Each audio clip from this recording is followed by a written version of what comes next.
Hola, hola a todos, acá Nicolás Palacios y estoy con Joel Rodríguez que al tiro se los voy a presentar. Vamos a hablar en este video de la manipulación del mercado de las criptomonedas. ¿Nos estarán manipulando? ¿Sí o no? ¿Qué mejor que preguntarle a un trader profesional que lleva más de 12 años de experiencia viendo esto? Buena Joel, ¿cómo estás? Hola, Nico, muchas gracias, todo bien, gracias por acá. Muchas gracias por invitarme y bueno, un saludo a todos tu oyentes acá del canal de YouTube. Genial, gracias Joel. Bueno, como les comenté, Joel lleva más de 12 años en esta industria, trabaja actualmente en Capitalia, él es analista profesional, lleva muchísimo tiempo en esto y hoy día vamos a hablar de algo súper particular, vamos a hablar del famoso método Wyckoff. Pero antes de eso, Joel, quiero que nos cuente una breve historia de cuál es tu historia con el trading.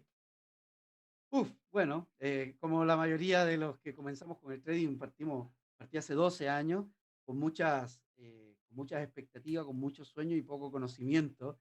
Y en el camino, como todo, vamos aprendiendo que en realidad lo que nos va generando ganancias en el trading es la dedicación, el compromiso y, bueno, las 1000 horas de vuelo que nos exige cada una de las habilidades que tenemos.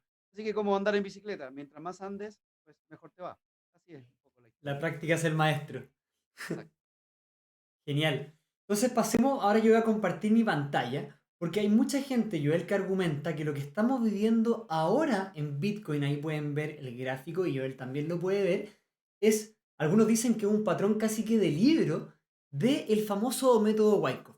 Antes de analizar este gráfico, Joel, quiero que nos cuente un poco quién es Wyckoff, básicamente, o quién es el famoso método Wyckoff. Acá les voy a mostrar un poco una página por mientras Joel nos cuenta de Mr. Wyckoff.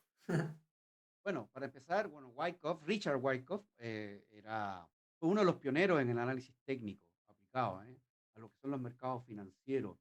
Richard Wyckoff no se considera uno de los 5 titanes, es así como junto a Charles Down, como a Gann, a Elliot, es uno de esos grandes.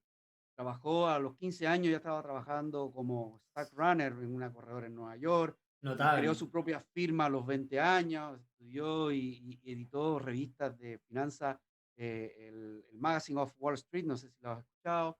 Y bueno, y él codificó muchas de sus prácticas, de toda su experiencia en principios y en técnicas metodológicas operativas muy simples, que, bueno, simple entre comillas, porque en realidad es todo un proceso, un procedimiento que tenemos que seguir, pero que a través de una buena gestión monetaria y una disciplina mental adecuada, podemos llegar ¿cómo se llama? No sé, a buscar un poco, a sacarle algo a los mercados financieros. Perfecto. Yo creo lo que he estado estudiando un poco del famoso método Wyckoff es que dicen que es una forma también de manipular el mercado y dicen que uno de los intereses de Richard Wyckoff en publicar este método y en hablar de él era para proteger a los inversionistas retail como nosotros, como yo, como Joel, que básicamente los grandes tratan de manipularnos. Y se habla de un famoso hombre, de hecho, acá mismo lo estamos viendo. ¿Qué nos puedes contar, Joel, de la manipulación y el famoso Composite Man? ¿Quién es esa persona que nos está manipulando? Es interesante. Es una filosofía, es una filosofía de Wyckoff. De hecho, a través del método heurístico, él habla del composite man, que es como establece una hipótesis que detrás de, no sé, todas las fluctuaciones en el mercado y todas las acciones deberían estudiarse como si fueran el resultado de la operación de una sola persona. O sea, es como imaginarnos que hay un gran jugador del otro lado. Cuando hablamos de manipulación del mercado, no significa que estén haciendo trampas. Oye, ojo, para poner un poco en contexto, el tema de la manipulación de alguna forma habla sobre nuestras propias debilidades, es decir, sobre el Mm. conocer cómo funciona la mente humana y aprovecharse de eso. ¿Quiénes son los que los hacen? Pues aquellos fondos de inversiones que tienen los recursos suficientes para poder desplazar el precio, pero que tienen un problema, porque aquí no las tienen todas. Ellos necesitan liquidez para poder mover el precio de un lugar a otro. O sea, para tú llegar del punto uno o del punto A al punto B, si ellos quieren llegar hasta ahí, ¿no es cierto? Necesitan para eso contraparte, necesita que alguien esté interesado, porque si no hay liquidez, el precio no llega. Entonces, ¿qué es lo que hacen? De alguna forma generan estas instancias que desde el punto de vista psicológico a nosotros nos afectan o nos hacen tomar decisiones que a ellos les convienen. Entonces, lo que comenta Wyckoff, y este Composite Man, él habla de que, en teoría, hablando heurísticamente, se sienta entre bambalinas, ¿no es cierto? Y manipula las acciones, lo que es una desventaja siempre y cuando uno no entienda estas reglas. Pero si nosotros logramos entender estas reglas, pues sería un beneficio. Va a ser imposible ganarle, porque a fin de cuentas nosotros no contamos con los recursos, ¿no es cierto?, como para poder ganarle, pero sí podemos pensar como él y aprovecharnos de estos movimientos de alguna manera a nuestro favor. Esa es un poco la idea. Efectivamente se habla harto de las reglas del juego y este Composite Man, este hombre manipula y es quien pone las reglas. Y si nosotros conocemos las reglas del juego, tal como dice Joel, no es que vayamos a ganar en términos de ganarle a él, pero sí podemos ganar mucho dinero efectivamente siguiendo las reglas del juego y sabiendo cómo se juega este tremendo juego. También Joel comentaste algo sumamente importante relacionado a de lo que se aprovecha de los humanos, que no lo dijiste explícito, pero hay dos emociones máximas que están en juego en este equilibrio. Si nos puede hablar un poco de eso. Sí, a ver, para empezar hay que entender de que los mercados financieros son un negocio de suma cero. Vamos a partir por ahí. Es decir, todo lo que nosotros ganemos, alguien lo perdió, todo lo que nosotros perdemos lo ganó alguien. Por lo tanto, ellos que tienen mucha más tecnología, ellos que tienen, cuando hablo de ellos, es importante que se Eso entienda. es una buena acotación, explícalo. Sí, sí, cuando hablo de ellos, hablando del Composite Man, ¿ya? Vienen siendo los principales fondos financieros, ¿eh? Estamos hablando de aquellos fondos que necesitan mover sus capitales, o sea, los grandes inversores. Pueden ser fondos de inversiones, que pueden ser empresas de inversiones, que pueden ser grandes, ¿cómo se llama? Inversionistas también, pero con mucho, mucho capital para, para poder aguantar durante mucho tiempo, ¿no es cierto? Eh, eh, Movimientos en contra, incluso porque saben que en algún momento se va a devolver. No porque lo sepan, porque puedan saber con exactitud qué va a ser, tampoco lo saben. Pero sí porque saben que si se mantiene esa situación, a la larga nosotros, los retails, ¿no es cierto?, vamos a caer en esas trampas de irnos largo cuando hay que irse corto o o de vendernos cuando hay que comprar. O sea, eso es natural. ¿Por qué? Porque una vez más se están basando en las debilidades de las emociones humanas, que son la incertidumbre, el miedo, el ego, la ambición. Todas esas cosas Avaricia. nos afectan, en la avaricia, obviamente. Entonces, todas esas nos afectan a nosotros y a ellos simplemente no les importa. Tienen cómo soportar, digamos, esta. Muchos dicen que efectivamente las dos emociones principales que mueven esto al final es el miedo y la avaricia y en función de eso es que se va haciendo todo y si es que va moviendo, va moviendo esto. Hay dos efectos que se habla, o sea, fases. Acá estamos viendo en el gráfico una fase de acumulación y también, no sé Ujú. si, también hay una fase de distribución. Y si nos vemos este gráfico, Joel, y ahora me va a cambiar a la otra página. O sea, ¿Ya? el que me diga que no hay similitud, que lo piense dos veces. Porque, y por eso mucha gente está empezando a darse cuenta. Y lo interesante es que hay alguien que se dio cuenta como por acá y empezó a hacer. No, de hecho, a ver. Sí, por acá fue el primer video que hablé de esto. Y si es que alguien se dio cuenta acá de lo que vamos a hablar, puede haberse hecho una muy buena pasada de esta famosa fase o evento de distribución versus la acumulación. Entonces, antes de pasar a este gráfico de Bitcoin, Joel, no sé si hay algo que nos quiera decir en específico del Sí, método o la fase de acumulación y distribución. Me sí, voy a quedar mira, en este por acá por mientras, por si quieres sí, ocuparlo como perfecto. ejemplo. Buenísimo, sí, sí.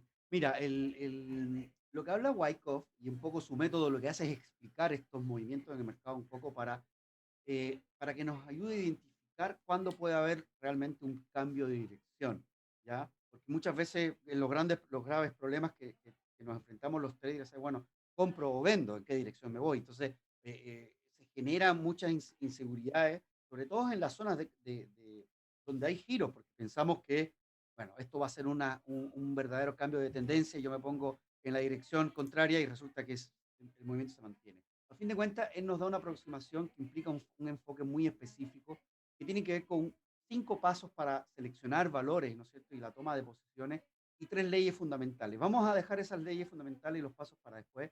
Vamos a enfocarnos ahora en lo que son esos dos procesos de distribución y acumulación, que no es más, Nico, que el proceso donde después de una tendencia alcista, por ejemplo, una tendencia alcista, en algún momento ellos tienen que empezar a vender, a soltar sus posiciones. Vamos a pensar que los grandes fondos tienen miles y miles de millones de dólares comprados en un activo específico, da lo mismo cuál sea, ¿ya? Y en algún momento tienen que tomar ganancias. Si ellos cierran todas sus operaciones en un momento determinado, como aquí las órdenes se tienen que cruzar, alguien tiene que ser la contraparte, pues si cierran todas las operaciones, las últimas operaciones se van a cerrar a un precio muy, muy, muy bajo. Vamos a Se suponer. comerían todo el libro de compra al final, lo que sería terrible. Exactamente, exactamente. Entonces, ¿qué pasa? Que hay una serie, una cantidad de órdenes que están en el libro de orden, ¿no es cierto? Que están ahí, son órdenes pendientes a ser ejecutadas, y en el momento en que ellos entren con órdenes muy fuertes de venta, que a fin de cuentas es la salida de sus compras, pues desplazarían el precio mucho, mucho más abajo de una forma muy rápida y siendo perjudicial para ellos. Entonces, lo que van haciendo, en este caso, es lo que se llama distribución cuando quieres hacer el cambio de tendencia hacia bajista. Lo que sucede es que básicamente empiezan a soltar poco a poco sus posiciones de compra, pero los van haciendo de a poco, van soltando, no sé, 10.000 contratos, 20.000, tiran el precio un poquito más hacia arriba para que incite, perdón, a los compradores a comprar más y ellos Te dan poder la vender de cierta esperanza, como forma. no, ya se acabó la negativo, ahora Exactamente. vamos para arriba y de nuevo te venden. Exactamente. Entonces ahí ellos están vendiendo, soltando, soltando, hasta que al final agotan, y eso es lo que se llama un agotamiento en la subasta, es decir, ellos agotan a los compradores. Llega un momento en que ya los compradores se terminan, las órdenes de compra se terminan, y ellos sí terminan por vender las últimas posiciones y entonces el precio finalmente termina cayendo. Y en el caso de la distribución, se da el efecto contrario, que es después de caer, caer, caer, caer, ellos empiezan a comprar poco a poco para ir acumulando, por el mismo efecto, porque si se compran todo de golpe, terminan desplazando el precio muy rápido y entonces, bueno, ellos terminan comprando a un peor. Realmente lo que hacen es ir jugando un poco con tu psicología, incluso impulsando el precio un poco más abajo, porque a ellos no les importa, y el precio termina cayendo un poco, la mayoría del mercado entra, o nosotros, los retail, ¿no es cierto? Los que no conocemos esto, terminamos entrando hacia abajo y ellos compran nuestras posiciones, desplazando entonces el precio hacia arriba. Eso es, en resumen, Nico, lo que son los procesos de acumulación y de distribución. Buenísimo, gracias Joel. Ya, y ahora tenemos el gráfico de Bitcoin. Está en gráfico diario y estamos viendo desde junio del año pasado a junio de este año. Y acá, Joel, si nos puedes comentar un poco sobre este gráfico, las fases que tú reconoces, si es que calza o no con una distribución o acumulación de Bitcoin y qué crees que podría pasar ahora. Sí, qué increíble, pero calza perfecto. Es una Eh, locura. sí. Si lo superpusiéramos, Ahora, calza hay que igual. reconocer, sí, pues, hay que reconocer que es más fácil también identificar este tipo de situaciones ya una vez que sucedió. Pero Sí, ¿para qué sirve? ¿Pero para qué sirve? Para ir entrenándonos. Estos son patrones. Patrones, a fin de cuentas, se van repitiendo y a la medida en que con la práctica vamos mirándolo y mirándolo, llega el momento en que ya empiezas a ver. Lo primero que vemos acá es una fase, es una tendencia alcista. Fíjate como de izquierda a derecha, el pasado más lejano hacia el pasado un poquito más hacia acá, desde ahí hacia acá, vamos viendo que hay máximos mayores y mínimos mayores, ¿no es cierto? Fíjate, hasta que llega el último este. máximo, no, no, el máximo, desde ahí Ah, hasta, exacto, tenemos máximos mayores, ¿no es cierto? Y mínimos mayores, por lo tanto, estamos ante presencia de una tendencia alcista claramente. Sin embargo, a la derecha, los dos máximos que vienen después, llega, fíjate cómo llega el último máximo, el precio cae y el mínimo que hace esta vez ya no es mayor que el mínimo anterior. Un poquito más abajo, sí, ese pues llega hasta mínimo acá, llega que hasta es acá, más bajo que superando el anterior. Sí. exactamente. Y posteriormente hace un alto hasta esa zona, hace un alto hasta esa zona que está, justo había hecho un alto anteriormente, no sé si lo observa, sube ahí con el mouse. Ahí, hasta ahí. Y ya de ahí el precio no vuelve a subir, generando una fuerte caída. Acá Esa es la efectivamente zona de piensen venta. también en la emoción, o sea, acá nos asustamos todos y después, no, ¡pum! Máximo histórico, acá todos se emocionaron, dijeron nos vamos a 100.000, mucha gente cree que nos vamos a ir a 100.000, y después esta caída le rompe el corazón a todos y la gente queda pero destrozada, pero después cuando empiezan a ver que sube un poco y piensan que en un día tuvo esta gran subida, a todos le volvió a caer la avaricia y dijeron, ya, ahora sí que sí, nos vamos a máximo histórico, nos vamos a los 100.000 y acá es donde aprovechan de que se empiece a llenar el libro de nuevo. ¿Y qué es lo que hacen, Joel? Acá es cuando nos manipulan. Claro, ahí se va y ojo, ya después hay un efecto que tiene que ver con el tema de las operaciones de salida. Piensa que todos los que compraron ahí tienen que tener sus stop en alguna zona, por lo tanto, cuando el precio termina cayendo, bueno, el efecto dominó, el pánico que se genera, que también tiene relación un poco con los stop loss, ¿no es cierto?, de los compradores, que genera una caída mucho más fuerte. Exacto, y ahí llegó más o menos hasta los 29.000 y después tuvo una pequeña subida. Voy a volver a poner el gráfico anterior igual que antes. Es casi como, creo yo, es casi como si yo y él ahora estuviésemos como ahora en esta subida, ¿puede ser? Si nos comparamos. Mira, ahí lo que pasa es que al final nosotros nunca vamos a saber exactamente si ellos están acumulando o distribuyendo, porque tú puedes tener etapas de distribución entre medio también.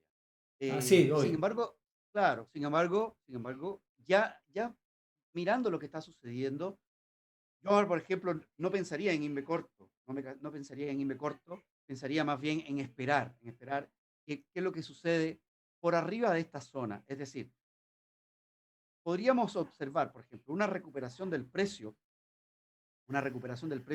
esperar a que el precio rompa, supere eso y después un retesteo a esa misma zona, un retesteo a la zona a ver, no, A más ver, yo no, abajo. no soy bueno para hacer estas líneas, pero veamos. Eso, Como que suba eso. así, Una después recuperación incluso espera. un poco más Sí, no, arriba, más incluso arriba, más más arriba. arriba. Sí, cerca de los 45, 44, por ahí 48 Dale, bueno, dale. podría ser. Sí, y después exactamente, algo como eso que venga a retestear esa zona Está mal y dibujado, pero entonces solo para que se hagan una idea. sí, como si la esencia está ahí. Y entonces ahí pensar en comprar. Lo que pasa es que al final hay que pensar de que muchas veces, Nico, también nos entra el hambre por querer ser los primeros en la clase, ser los primeros compradores, ¿eh? Los primeros que vendemos. Entonces, bueno, lo que nosotros necesitamos realmente es rascarle algo al mercado. Co- Considerando este tipo de situación, y ojo, ojo, porque hay un factor que Wyckoff también tiene metido en su método, ¿no es cierto? Y es el volumen. Y fíjate esa vela, la vela más grande que hay de caída, como tiene un Esta. volumen muy fuerte que a todas luces es lo que se llama un volumen de freno, es un volumen de parada, es un volumen ¿por qué? Porque existe una ley, él tiene una ley que estableció también dentro de las leyes fundamentales, es la del esfuerzo y el resultado. O sea, una vela con un volumen como ese no generó una caída tan grande. De hecho, si te fijas, el precio terminó como el 50% de la vela, ¿no es cierto? O sea, en vez de seguir cayendo, el Sí, precio se recuperó. rebotó. Exactamente. Entonces, ahí lo que se muestra es un volumen de freno. Es decir, hubo un volumen que frenó. Quisieron parar hasta aquí el precio. Aquí hay que ver si estamos en una, ¿cómo se llama? En un proceso de acumulación nuevamente, ¿eh? O en un proceso de distribución para continuar cayendo. Creo que todavía es muy pronto para determinarlo. Y Por ahora yo acá, me quedaría con Joel, independiente que en el corto plazo efectivamente puede seguir subiendo para arriba y para abajo, uno viendo este gráfico, como que después ve que se fue para abajo con todo. ¿Es posible también que ocurra esto y nos vayamos, por decirte, a los 11.000, 10.000, 20.000? O sea, todo es posible. mira, Pero ¿qué crees? sí, sí, todo puede pasar, todo puede pasar. Me llama la atención de que ya no lo haya hecho, pero bueno, al final siempre sabemos que todo puede suceder. Lo que yo buscaría son esas pistas que me indiquen que eso pudiera suceder. Y claramente, ¿cómo yo lo haría si es que así fuera, considerando este método de Wyckoff que es extraordinariamente bueno? No es tampoco un santo grial, no es algo que tú puedas definir así simplemente, pero te da unas buenas luces para tener un mapa de mercado interesante. Es el rompimiento nuevamente de esta zona y el retesteo Cuando de llama esa zona. retesteo es, por ejemplo, si es que sube, sube, sube, vuelve a testear niveles relevantes y después Exacto. Y confirma. después Eso es sumamente comprar. importante. Y si es hacia abajo, al revés. Al revés. Tú Exacto. Si es que rompes después esa acá zona. rompe para abajo, es porque nos vamos para Exacto. abajo nomás. Y hay que seguir la No, no, tendencia. no. También tiende a ¿No? retestear, Nico. También tiende Ah, a también se puede retestear. hacer Sí, un sí, bajar y sí, sí, subir. sí. Siempre vienen a buscar. Siempre vienen a buscarte. Así que no, Perfecto. es un poco eso. Yo creo que en las imágenes que mostraste de la página, de hecho, existe un libro que se llama, a ver si me acuerdo, creo que es Wyckoff en profundidad o algo así se llama. Hay un libro muy bueno, de hecho hay varios libros de Wyckoff que están muy interesantes y que yo los recomiendo a la lectura. Sí, también les voy a dejar este link porque la verdad está bien bueno y bien completo para que le peguen una mirada. Es súper interesante. Buenísimo. Buenísimo. Muchas gracias, Joel, entonces, por habernos explicado un poco más de la metodología Wyckoff, el método Wyckoff, también para que la gente empiece a entender, porque es sumamente importante lo que comentamos de que nos manipulan, y efectivamente sí, nos manipulan, pero no es que estén haciendo trampa ni haciendo cosas indebidas, sino que básicamente tienen tanto dinero que pueden jugar con el mercado, moverlo por aquí, moverlo por allá, y nosotros tenemos que seguir tendencia si es que estamos haciendo trading. Y si es que estamos invirtiendo en largo plazo, no tenemos que caer en estos miedos y simplemente aprovechar las caídas si es que ustedes tienen alta convicción y promediar, pero para el largo plazo, porque si no, efectivamente pueden reventar su cuenta y por miedo después venden abajo y terminan perdiendo todo. Muchas gracias, Joel, por acompañarnos. No sé si tiene alguna palabra final, pero muchas gracias por estar acá. No, nada más. Si quieren seguir avanzando en el trading, estudien este tipo de situaciones que la verdad que son las que realmente valen la pena. Poco a poco van a ir viendo los cambios y los resultados en sus cuentas. Mucho trabajo nomás. Exacto. Adelante. En el canal de YouTube de Capitaria, por si acaso, hay varios videos de Joel de trading, así que ahí si que quieren conocer más a Joel y su análisis, pueden ir a verlo. Gracias, Joel. Muchas gracias a todos también por llegar acá. Recuerden suscribirse y nos vemos en el siguiente video. Chao, chao. Chao, Joel. Un abrazo.